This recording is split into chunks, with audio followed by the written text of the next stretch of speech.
Hello everyone, my name is Derek DeNicola. I am a writer, producer, living and working out of Los Angeles, California, and I should be writing right now, but I am not because instead I wanted to talk about something that's kind of happening in the news. Disney is suing Midjourney. The mouse is notoriously litigious, but if you're like me and maybe happen to use Midjourney or AI just for like creative storyboarding or creative pitch decks or just to even kind of like help visualize your imagination in a cinematic tone, this might be important. And if it's not important, I also don't care. Okay, so first off, Disney is reportedly involved in legal action that targets AI image generators, mostly Midjourney. But it's not like they're just suing Midjourney outright. It's actually part of this broader legal pushback that's happening across Hollywood. And, media companies are kind of worried and I guess, rightfully kind of ticked off because their IP is being used without permission. I know that as creator, that AI companies often want to train their AI on your content and then make you pay to use their AI and never pay you for your content. Seems to be a one-way street, and it's a super fair point. And there's no real precedent for something like this because something like AI has never really existed before. But Midjourney and tools like it are trained on these massive data sets. They get billions of images from the internet, and a lot of those images are from Disney because Disney's been around for a while and they pump out a ton of animation and a ton of content and they acquire a ton of content. So even like Marvel, Pixar, Disney does Lucasfilms too. Can you imagine like all the Star Wars art? And so when you're using things like Midjourney, that's really the only one I use, maybe Copilot, Sora, something like that. You can ask it to generate something in the style of Pixar, the style of Disney, the style of Lucasfilms. And that just kind of opens up a whole can of copyright worms where Disney hasn't made this huge public lawsuit yet, but what's been reported in trades like Deadline and being talked about on Writing Podcasts is that they're already sending letters and they're initiating their discovery and they're preparing to take their action. And it's going to be part of a much bigger wave of lawsuits where if Disney is successful, which let's face it, they probably will be, it'll also affect companies like Universal and that was a nice maker, and Getty Images, and even like the New York Times already filed a lawsuit over how AI is scraping their material. Gabriel St. Art says Disney will probably own Midjourney eventually. Yes, you're right. Disney will own all of us eventually. Maybe they already do. Food for thought. But I guess what the lawsuit is going to boil down to is like, can an AI company legally train on copyrighted material without paying the artist or at least licensing it from the artist? And when a user like types in something like, who's the Frozen princess? Elsa? I don't know why I know that, but it's Elsa. Like if Elsa from Frozen, put her in a cyberpunk movie and Midjourney spits out an image that looks exactly like Disney made, well, the question becomes, who is responsible? Is it Midjourney?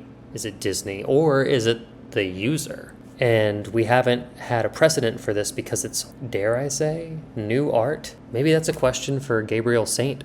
Art. Is AI generation new art, or is it a different take on something that's already existed? I mean, you as an artist can paint something that looks like a Disney character. AI ain't art. Well, if it's not art, then what we're really talking about is intellectual property too.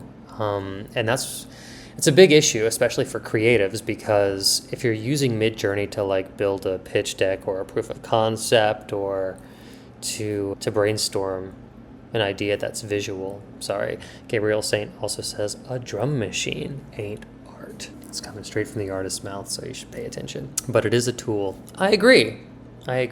Especially if you're like pulling inspiration from existing styles, which is a lot of how art is already made. You know, that whole thing like of if you don't have your voice as an artist, you copy the voices of artists that you do like until you find it. Like, it is part of the process. Yes, it is a tool that artists can use. I mean, it doesn't do anything unless it's prompted by you, by us. But if you're pulling inspiration from existing styles, you're kind of walking this fuzzy legal line. And what Disney's saying is, hey, we didn't give permission and you're profiting off of our stuff. So I don't know, I'm just gonna use. So I mean, the short term version of it is that, you know, Disney is lawyering up.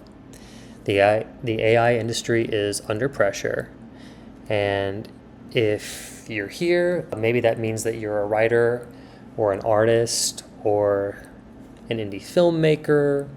If you're using these tools, just be smart about them. Use them to inspire, but not like imitate. We all stand on the shoulders of people who came before us. I mean, my imagination is an amalgamation of everything that I've ever seen in my life, and a lot of things I've seen in my life have come from artists and companies mass-producing content and shoving it in front of my face. So just make sure that if you're using AI, I guess I would just say don't build your entire brand or your entire identity based on someone else's intellectual property, especially not one that has like a very litigious mouse with billions of dollars and huge legal firms at their disposal. Gabriel St. Art says, there's a process of learning in art that endows you with knowledge.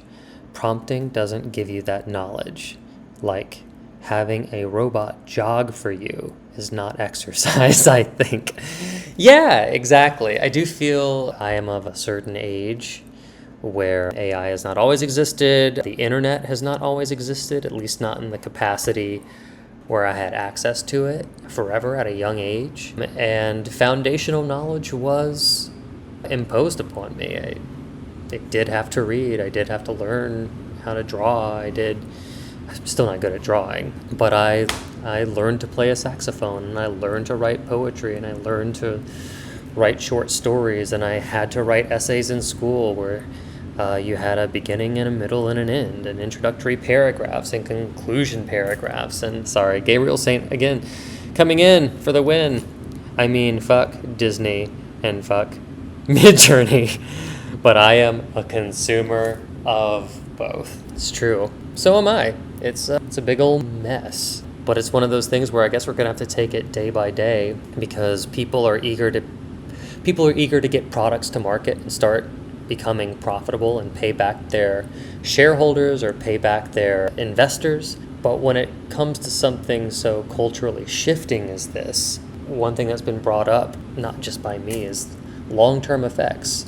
What's the harm in kind of putting the brakes on things and thinking about how things might turn out 10 years down the road and developing legislation before putting this kind of stuff into everyone's hands? Mr. DeCat, I second fuck Disney. Mr. DeCat. Being a cat, you must hate the mouse. Yeah, 100%. 100%. Oh, Mr. DeCat, well, thanks for joining the chat. Where'd you come from? Did you just stumble upon the stream accidentally? Are you a friend of Gabriel St. Art? Well, Mr. DeCat has entered the chat and immediately got interrogated. Yes, I do far too much of it. Yeah, I feel you there. You're gonna get early onset arthritis. Let's see. I'm gonna continue streaming, but I am gonna just give everybody a little piece of advice. No matter if you're AI or human,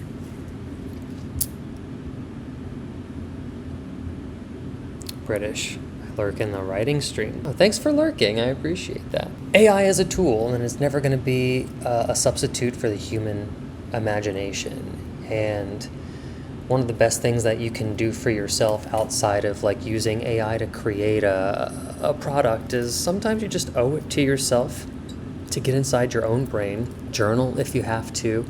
Let it not make sense. Find your own voice. and, get to writing. And there's your little reminder. And, thanks for watching. My name is Derek DeNicola. I'm a writer, producer here in Los Angeles, and I appreciate you stopping by the chat. Thank you, Mr. DeCat. I appreciate it. We're going to have some more segments later.